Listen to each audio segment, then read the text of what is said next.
샬롬, 엘라나는 알고 있다. 여섯 번째, 지금 어느 택시 정류장에서 타야 엘라나가 가고자 하는 목적지로 갈 수 있는지 따위는 전혀 중요하지 않기 때문이다. 지금으로서는 가장 가까운 정류장을 찾는 것이 중요하다. 발을 질질 끌더라도 아직 몸이 말을 듣는 동안에는 가장 가까운 정류장으로 가는 것이 최선의 방법이다. 몸이 전혀 반응을 하지 않아 이 낯선 도시에서 혼자 옴짝달싹도 못하는 신세가 되기 전에 몸이 마음대로 움직이지도 않는 상태로 혼자 몸이 말을 듣지 않으면 뭐가 될 수 있을까? 신문 파는 이가 가르쳐준 방향으로 발을 질질 끌면서 가는 동안 엘라나는 생각한다. 발을 움직여 윗돌이 소매에 끼울 수도, 다리를 허공에 들어 올려 한 걸음 내디딜 수도, 몸을 세워 세상을 똑바로 보면서 걸을 수도 없는 이가 있다면 그는 대체 무엇일까? 얼굴을 들어 세상을 마주 볼 수 없는 이가 있다면 그는 과연 무엇일까? 그 사람은 누구에게도 무엇에게도 명령을 내릴 수 없지만 계속 생각만 하는 뇌일까? 아니면 무슨 보물이라도 되는 듯이 두개골 안에 소중히 모셔서 주름투성이의 기관 너머로는 아무것도 볼 수도 만질 수도 없는 생각 그 자체일까? 엘라나는 영혼도 영원한 삶도 믿지 않는 터라 몸이 없는 사람을 영혼으로 여기지는 않는다. 지금까지 그 누구에게도 말을 꺼낸 적은 없지만 말이다. 다만 그녀는 더는 거짓말을 할 수 없었을 때 속으로 겨우 그 말을 되뇌었을 뿐이다.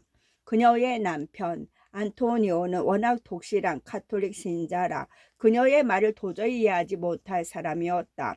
이해하지 못하는 건 둘째 치더라도 가톨릭 학교의 사감이자 관리인으로 또한 교리 교사로 오랜 세월 동안 일해온 안토니오였기에 자기 아내가 자기 아이 엄마가 영혼도 영원한 삶도 믿지 않는다는 사실을 알게 되었다면 굉장히 언짢아했을 것이다. 어리석은 여자, 이제 엘라나는 알고 있다. 딸의 장례식 날 후한 신부가 엘라나는 물론 이 지상에서의 삶 이후에는 아무것도 존재하지 않는다는 듯이 멍한 표정으로 죽음을 바라보던 모든 이에게 그렇게 핀잔을 주었기 때문이다. 리타가 가톨릭 신앙에 대해 그토록 양면적이고 냉담한 태도를 보인 것도 따지고 보면 그런 이유 때문이었는지 모른다. 아주 독실한 가톨릭 신자와 겉으로 그런 척하는 사람 밑에서 자란 셈이니까. 리타는 목에 십자고상 목걸이를 걸고 다니면서도 비만 오면 미사에 빠졌다. 거짓말하고 미사에 가지 않음으로써 이중의 죄를 저지른 것보다 번개가 더 무서웠을 테니까. 그녀는 고해 성사를 할 때도 자신의 모든 죄가 아니라 그중 일부만을 고백했다. 게다가 매일 밤 기도를 하지도 않았다. 주를 찬양하고 싶지 않은 날도 있잖아. 그녀는 그렇게 말하곤 했다. 그렇지만 그녀는 부활절 이틀 전인 성금요일마다 성당을 7군데나 들렀고 성주간뿐만 아니라 목요일, 제외 수요일, 사순절 금요일마다 금식과 절제를 행했다. 성당의 계율이나 복음서와 별로 관계도 없는 일이었지만 리타는 무엇 때문인지 크리스마스만 되면 분홍색 팬티를 입었고 엘라나에게도 한 벌 사주었다. 그때마다 엘라나는 그것을 검은색 팬티로 바꾸었다. 리타, 어떻게 내게 분홍색 팬티를 입을 거라고 생각한 거니? 엄마 뭘 그런 걸 가지고 그래? 나 말고 누가 본다고? 엘라나는 절대 어깨를 훤히 드러낸 채 성당에 들어가지 않았다.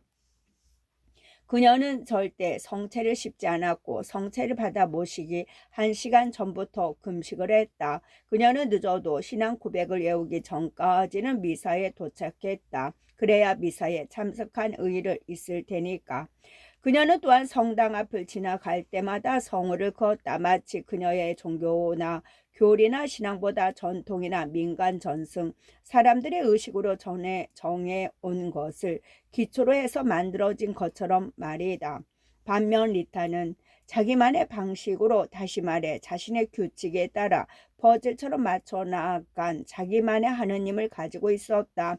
그녀만의 하느님과 그녀만의 교리. 하지만 엘라나는 그렇지 않았다. 그런데 왜 기도문도 아닌 이런 말들이 아직도 머릿속을 맴돌고 있는 것일까? 왜 천국과 지옥이 계속해서 머릿속에 떠오르는 걸까? 왜 부활과 신앙 고백, 하느님 진심으로 뉘우치나이다, 자매, 죄, 아버지의 이름으로와 같은 말들이 떠오르는 걸까? 이렇듯 말은 계속 떠오르지만 하느님이나 교리는 그렇지 않다. 심지어는 육신조차 떠오르지 않아. 그녀는 생각한다. 그럴 때마다 그녀는 자신에 대해 생각하지, 차가운 땅속에 묻혀있는 리타에 대해 생각하지 않는다. 죽어있는 두 육신, 그녀 자신의 몸, 그리고 한때 그녀 몸속에 살면서 그녀로부터 생명의 양식을 얻고 그녀가 내쉬는 숨을 들이마시던 또 하나의 몸. 복음서에서 말하는 것처럼 흙에서 나와 흙으로 돌아가 버린 몸, 딸의 육신, 내가 영혼과 영원한 삶을 믿을 수만 있다면, 그리고 원래 흙이었던 우리가 다시 흙으로 변화하리라는 것을 믿을 수만 있다면 얼마나 좋을까? 그녀는 생각한다. 하지만 그녀 엘라나는 알고 있다. 우리가 몇 번이고 다시 돌아갈 유일한 흙은 그녀가 택시에 오르면서 누에 베데홀리우 거리를 따라 리베르타르도로 거리가 나올 때까지 직진하다 보면 피게로 아얄 고르타 거리로 접어드는데 그 길을 따라 직진하다가 플라네타리오가 나오기 전에 좌회전해서 스페인 기념비까지 가서 다시 리베르타도르 거리를 따라 오예로스까지 가주세요 라고 말하는 동안 그녀의 구두의 앞은 바로 그 흙이라는 것을 말이다. 그녀가 정확한 주소를 알려주지 않았는데도 아무것도 묻지 않는 걸 보면 택시 운전사는 어디로 가야 하는지 훤히 알고 있거나 아니면 대략적인 위치를 짐작한 듯한 눈치다. 그는 그녀만큼이나 꿈뜨게 좌수석 쪽으로 몸을 기울이더니 미터기를 켜고 글러브 박스에 무언가를 집어넣는다. 엘라나는 그가 뭘 하는지 잘 알고 있다. 비록 정확히 보이지는 않아도 움직이는 소리가 들리는 데다 앞 유리창을 통해 들어오는 햇볕이 마치 구름의 가리기라도 한 것처럼 그녀의 자리가 갑자기 어두워졌기 때문이다. 운전사는 다시 운전석에 자리를 잡고 시동을 걸 준비를 한다. 하지만 룸 밀러를 통해 뒷문이 열려있는 것을 알아차리고는 제때 동작을 멈춘다. 엘라나는 이제 막 어깨에 맨 핸드백을 앞으로 끌어당겨 배 위에 놓은 참이었다.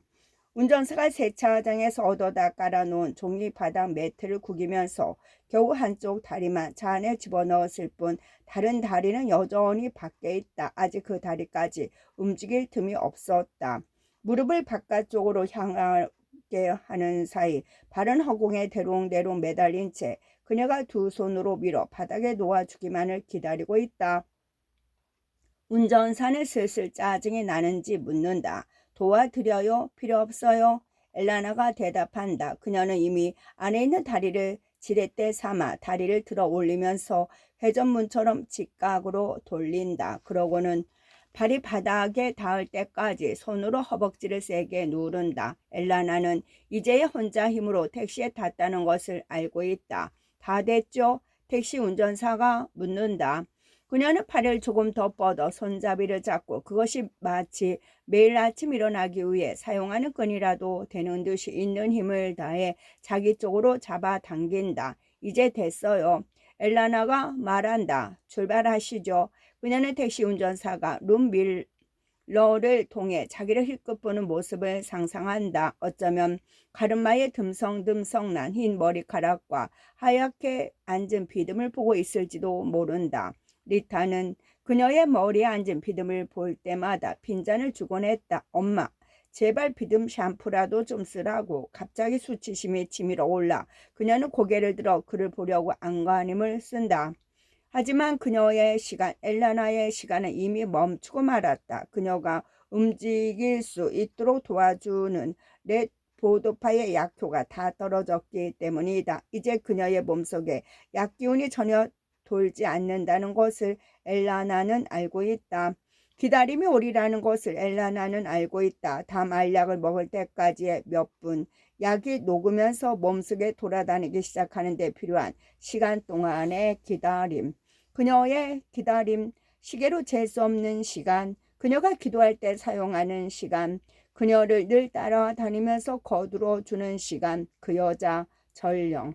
쫓겨난 왕, 벌거벗은 임금님, 그녀와 집과 기차역 사이의 거리, 앞으로 지나야 할 거리들, 방금 떠난 기차역, 레보도파, 도파민, 근육, 그리고 또다시 그 여자, 왕관 없이 벌거벗은 쫓겨난 왕. 택시가 움직인다. 엘라나는 자기를 위해 차를 움직여주는 이가 있다는 것에 고마움을 느낀다. 용의자 명단에 건강보험 회사에서 일하는 여자 2명도 같이 넣도록 하세요. 아베야 네다 형사님, 엘라나 부인, 꼭 그래야 할까요? 광장 운부나무의 굽은 뿌리에 그녀와 나란히 앉은 순경이 물었다. 그 무렵 그들은 더는 경찰서에서 만나지 않았다.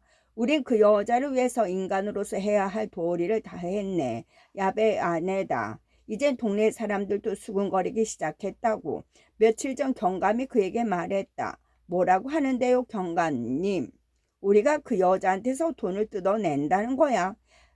아베야 내다. 아주 망할 놈들이 따로 없지. 아무리 그래도 어떻게 우리가 노파한테 그런 짓을 할 거라고 생각할 수 있어. 사람들이 다 그렇죠 뭐. 하지만 순경은 그녀에게 이제 오지 말라고 말할 엄두가 나지 않았다. 그녀뿐 아니라 자기 자신을 위해서 시간이 지나고 보니 엘라나를 만나는 것은 그가 가장 기다리는 일이 되었다. 마지못해 하던 일이 어느 순간부터 삶의 중요한 일부, 아니 삶 자체가 되어버린 듯한 느낌이었다. 아베아 네다는 실제로 그녀를 위해 해줄 수 있는 것이 거의 없었지만 자기도 모르게 그녀를 기다리고 있는 자신의 모습을 보고 깜짝 놀라곤 했다. 그래서 그는 핑계거리를 만들어냈다. 지금 제 사무실에 페인트를 새로 칠하고 있거든요. 작업이 끝나면 아주 근사할 거예요. 엘라나 부인. 엘라나는 그의 말을 믿지 않았지만 아무튼 그를 만나러 광장에 나갔다. 그리고 마치 그의 말을 다 믿는 것처럼 그와 이야기를 나누었다. 리타가 그 회사 직원들을 함부로 대했어요. 그녀는 또 그 이야기를 꺼냈다. 그런데 엘라나 부인, 그것만으로 범행 동기를 단정 짓기는 어려워요. 아주 심하게 대했다고요. 지금 농담하는 게 아니에요. 아시겠어요, 형사님? 심하게, 아주 못되게 굴었다고요, 형사님. 무슨 말씀인지 잘 알겠습니다. 그렇지만 사람들이 자기를 함부로 대했다고 해서 다 살인을 저지르지는 않아요. 사람들이 다 그렇다면 과연 이 세상에 몇 사람이나 남아있겠어요. 그런 식으로 하면 저도 이미 윗사람 여러 명을 죽이고도 남았을 거라고요. 아, 경찰서가 아니라 건설 현장에서 일하던 사람들 말하는 거예요. 경찰이 되기 전에 건설 현장에서 일했거든요. 제가 이 말씀을 안 드렸나요, 엘라나 부인? 아니요, 전혀 못 들었어요. 그녀가 그에게 말했다. 저라면 우선 남동생을 죽이고 나서 윗사람들을 죽였을 거예요. 남동생은 아마 자기 장인을 죽였을 테고 제수씨는 우리 어머니를 죽였겠죠. 저는 아직 독신이지만 아직 목숨이 붙어 있을지도 장담할 수 없을 거예요. 순경이 말했다. 형사님이라면 아직 살아있을 거예요. 엘라나가 나무라듯 말했다. 당신은 참 좋은 사람 같아 보이는걸요. 겉모습으로 사람을 판단하지 마세요. 엘라나 부인, 제가 제복을 입고 있어서 그런 걸지는 모르니까요. 너무 겸손하게 굴 필요 없어요, 형사님. 엘라나는 웃으면서 말했다. 설마 제복 입었다고 인상이 바뀌겠어요? 엘라나 부인, 당신이야말로 정말 좋은 분이에요. 하지만 엘라나는 고개를 저으면서 말했다. 형사님은 제가 리타와 싸우는 걸 한 번도 못 봐서 그런 말씀을 하는 거예요. 그러면 부인을 용의자 명단에 추가하겠습니다. 순경이 농담 삼아 한마디 던졌다. 하지만 무심결에 그 말이 입 밖으로 튀어 나오는 순간 그는 실수로 저질렀다는 것을 깨달았다. 어리석고 부적절한 말이었다. 다행히 그래야죠, 형사님. 그녀는 비아냥거리듯이 대꾸했다. 모든 사람을 의심하고 수사하는 게 형사님 일이니까요. 그렇게만 된다면야 얼마나 좋겠어요. 나부터 시작한다고 해도 말이죠. 엘라나의 병세가 악화되고 상환해야 하는 비용이 늘어나면서 리타와 건강보험회사 직원들 사이의 감정의 골은 갈수록 깊어졌다.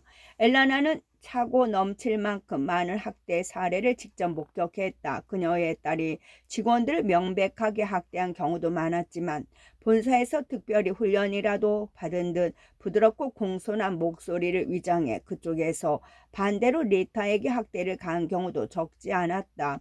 무엇보다 그녀들의 말투와 목소리가 전혀 도움이 되지 않았다. 리타는 조용조용 낮은 목소리로 말하는 사람들과 늘 사이가 좋지 않았다.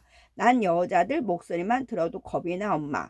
그녀들은 물리치료에 비허용된 비용이 이미 초과되었을 뿐만이 아니라 처방 전에는 총 500페소 기재되어 있지만 회사에서 승인된 비용은 300페소까지라고 잘라 말했다. 300페소까지라니 뭐가요? 알약이요. 그리고 처방받은 제레닉이 실제로 의사가 요청한 약과 일치하지 않을 뿐더러 그 치료법은 리타가 20년 전에 자신과 엄마의 명의로 가입해 꼬박꼬박 보험료를 내온 보험이 적용되지 않는다고 했다. 사실 두 모녀는 이름을 입에 올리는 것조차 꺼렸다. 지금 엘라나가 혼자 살고 있는 집 주방에서 안토니오가 심장마비를 일으켜 쓰러져 죽어가고 있을 때 그를 병으로 옮기기 위해 앰뷸런스를 불렀지만 1시간 넘게 기다려야 했기 때문이다. 결국 앰뷸런스는 안토니오가 죽은 지 5분이 지나서야 도착했고 거기에 울려 퍼지는 사이렌 소리가 점점 가까워지고 있음에도 더는 아무런 소용도 없다는 것을 엘라나는 알고 있었다. 옛날 한번 장애인기관이라고 불리던 곳에 찾아가기는 했었다. 그 기관은 표현을 피하기 위해 오래전 이름을 바꾸었지만 엘라나와 리타는 계속 예전 이름으로 불렀다. 림사이 거리에 있는 국립신체장애인 재활 및 증진 서비스 센터로 찾아가 보세요. 리타, 거기서 어머니 장애 증명서를 발급받으면 여러모로 도움이 될 거예요. 비용이 기하급수적으로 늘어나기 시작하자 회사 직원들이 리타에게 말했다. 하지만 리타는 그럴 필요성을 전혀 느끼지 못했다. 그래봐야 무슨 소용이 있겠어요. 자, 들어보세요. 가령 당신이 어머니 대신 물리치료 보험 청구서를 가져온다고 하죠. 그러면 저는 본사로 가서 감시관의 승인을 받아야 해요. 이 과정에서 시간이 꽤 걸리죠. 더구나 승인이 나는 경우 저는 당신의 어머니께 할당된 보험 금액에서 그 비용만큼 공개해야 합니다. 그러다 보험금이 바닥나면 물리치료는 더는 보험 적용이 불가능해져요. 무슨 말인지 아시겠어요? 아니요. 무슨 소린지 모르겠어요. 제가 계속 설명해 드릴게요. 장애 증명서를 발급받으면 아까 말한 한도가 전혀 없어지고 또 모든 일이 훨씬 더 신속하게 처리된다는 거예요. 그렇다면 그 이후에는 또 어떤 한도가 생기죠? 무슨 말씀이시죠? 왜 엄마가 장애인이라는 것을 증명하기 위해서 거기까지 가야 한다는 거예요? 혹시 지금 우리 엄마가 어떤 상태인지 안 보여요? 직원이 시선을 내리깐다. 엄마를 보라고요. 리타는 그녀에게 대답할 틈을 주지 않고 몰아세운다. 어때요? 직원은 눈을 들지만 아무 대답도 하지 않는다. 이 정도면 충분하지 않아요? 오해하지 마세요. 제가 필요해서 증명서를 가져오시라고 한 게 아니에요. 저야 오늘 직접 배웠으니까 어머니 사정이 어떤지 충분히 알죠. 하지만 장애 증명서가 필요한 건 리타는 그녀의 말이 채 끝나기도 전에 쏘아 붙이기 시작했다. 그러지 말고 엄마를 똑똑히 보라고요. 몸이 어떤 지경인지 뻔히 다 봤으면서 이걸 보고도 가서 장애인 판정을 받아오라는 거예요. 그렇게 뻔한 걸 왜 달라고 하는 거죠? 본사에 제출할 서류예요. 거기서 내라고 하니까요. 그들에게 못하겠다고 말할 수는 없다는 거군요.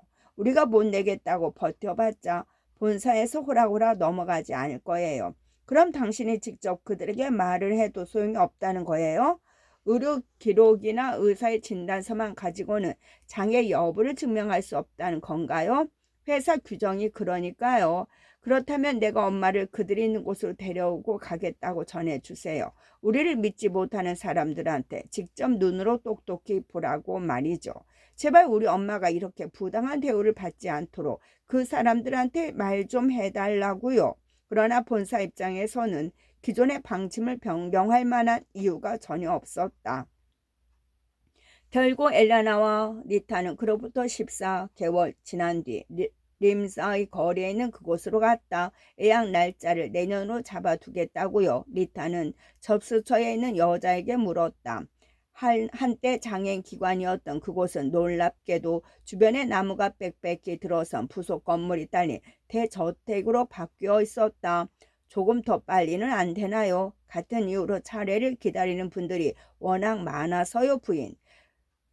그분들이 14개월 뒤에도 계속 살아 계시면 얼마나 좋을까요? 그리고 마침내 예약한 날이 왔을 때 로베르토 알마다는 은행에서 하루 휴가를 받았을 뿐 아니라 소형 밴드 한 대 빌렸다. 리타, 굳이 저 사람까지 귀찮게 할 필요가 있겠니? 가서 나 때문에 괜히 무리할 필요 없다고 전해주렴. 엄마 때문이 아니라 나 때문에 온 거니까 신경 쓰지 않아도 돼, 엄마. 그들은 약속한 시간에 맞춰 도착했다. 하지만 두 모녀 모두 특히 리타는 기분이 썩 좋지 않았다. 리타는 왠지 이런 곤란한 문제에 부딪혀 며칠 뒤 다시 와야 할 것 같은 불길한 예감이 들었다. 가령 누락된 서류나 서명, 인지 잊었거나 빠진 것이 밝혀진 순간 그게 가장 중요한 거라는 듯 호들갑을 떠는 그런 사상 규정 때문에. 그러나 다행스럽게도 그런 일은 일어나지 않았다. 대기한 지 얼마 되지 않아 엘라나는 리타에게 귓속말로 속삭였다. 리타, 노베르토는 차에서 기다리는 게 좋을 것 같은데 장애 증명서를 받으러 온 사람이 노베르토라고 여길 것 같아서 말이야. 리타는 그 말을 듣자마자 벌컥 화를 냈다. 그러나 더 다투지 않고 그를 밖으로 내보내는 걸 보면 속으로 그런 생각을 하고 있었던 것이 분명하다. 두 모녀는 증명서를 받으러 온 사람들에 둘러싸여 대기실에 앉아 있었다. 두 손을 맞잡은 채 다운중 후군에 걸린 아기를 서로 번갈아 안아주는 부부. 사진 찍히기 싫어하는 배우처럼 핸드백으로 얼굴을 가린 딸을 억지로 끌고 오는 노모. 두 다리를 잃은 채 휠체어에 탄 남자. 엘라나는 곁눈질로 그들을 훔쳐보면서 그들의 구두와 발의 움직임, 발을 움직일 수 있는 경우, 그리고 가만히 있는 모양새, 발을 못 움직이는 경우를 토대로 이야기를 지어냈다. 그리고 자기가 본 것이나 상상력으로 꾸며내 내용이 충분하지 않으면 리타에게 물었다. 조용히 해, 좀 해, 엄마. 저 사람들이 몰래 엄마 얘기하면 기분 좋겠어? 통로마다 경사로가 나 있고 사무실마다 문 너머에 있는 사람의 이름이나 직책이 적힌 명패가 붙어 있었다. 그리고 벽에 붙은 포스터에는 업무 처리 과정에서 일어날 수 있는 어떤 문제라도 해결할 수 있는 지침이 기재되어 있었다. 얼마 지나지 않아 한 여자 의사가 그들을 맞이했다.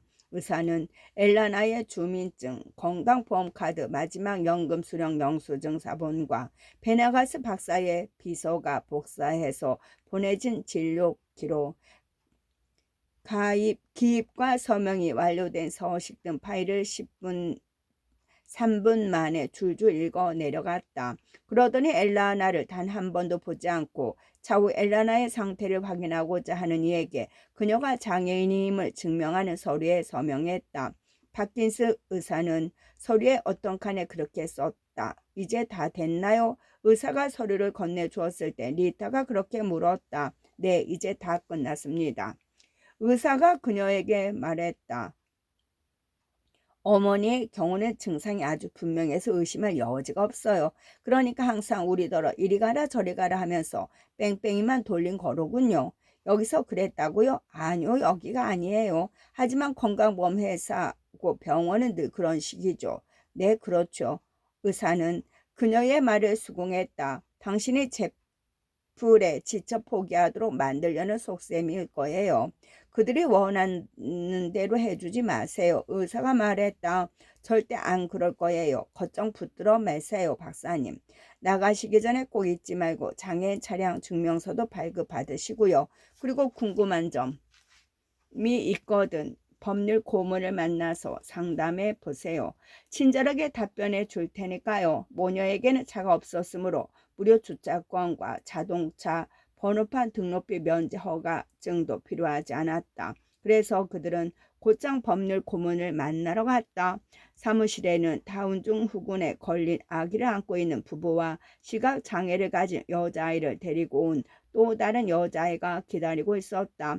상담 변호사는 우선 그들에게 증명서를 코팅해서 안전한 곳에 보관해 두라고 당부했다. 이렇게 번거로운 절차를 또다시 거치고 싶지는 않으실 테니까요.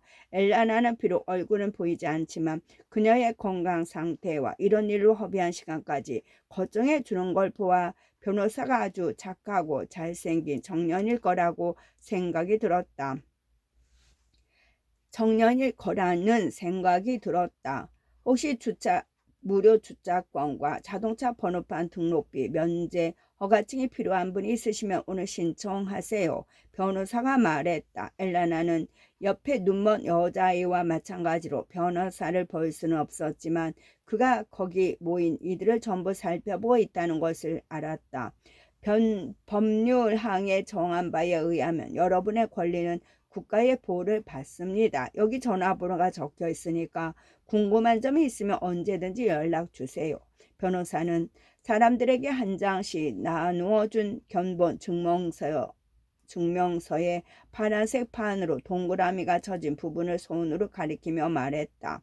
그러면 이제 가장 중요한 점 한 가지 말씀드리겠습니다.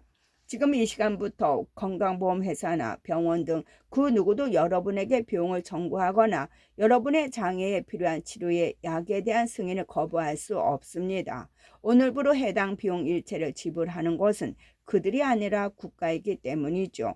변호사의 말 한마디로 왜 건강보험회사가 직접 엘라나를 보고 장애를 확인할 수 없었는지 분명히 알 수 있었다. 그 이유는 바로 현금 상환 때문이었다. 말을 마친 변호사는 자리에 있던 사람들과 일일이 악수를 나누었다. 엘라나는 똘똘 뭉친 손수건을 재빨리 스웨터 소매 안쪽에 숨기고 손을 내밀었다. 부드러우면서도 단단한 그의 손을 잡고 잠시 자리에 앉아 있고 싶었던 모양이다. 하지만 리타가 어서 가자고 재촉했다. 이제 가자, 엄마. 저분은 사람들과 인사를 나누어야 하니까 방해하면 안 돼. 그러더니 곧장 엘라나의 어깨를 잡고 밖으로 데리고 나갔다. 사람들이 모두 나갔을 무렵 변호사는 아기를 안고 있는 부부를 불렀다. 그 두 분께는 따로 말씀드릴 게 있으니 잠시 남아주세요. 참 착해. 정말 착한 사람이라니까. 그녀가 리타에게 말했다. 하지만 리타는 그녀의 말을 듣지 않고 몇 미터 앞으로 성큼성큼 걸어 나갔다.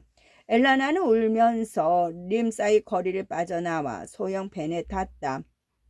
로베르타 알마다는 놀란 표정을 지으며 물었다. 무슨 일이 있었어요? 엘라나 부인, 왜 울고 계세요? 여기 사람들은 내게 아주 친절하게 대해줘. 그녀가 말했다. 그러나 그 이상 어떤 말도 할 수 없었다. 장애 증명서를 발급받은 뒤로 보험회사 직원들과 다툼은 다행히 잦아들기 시작했다.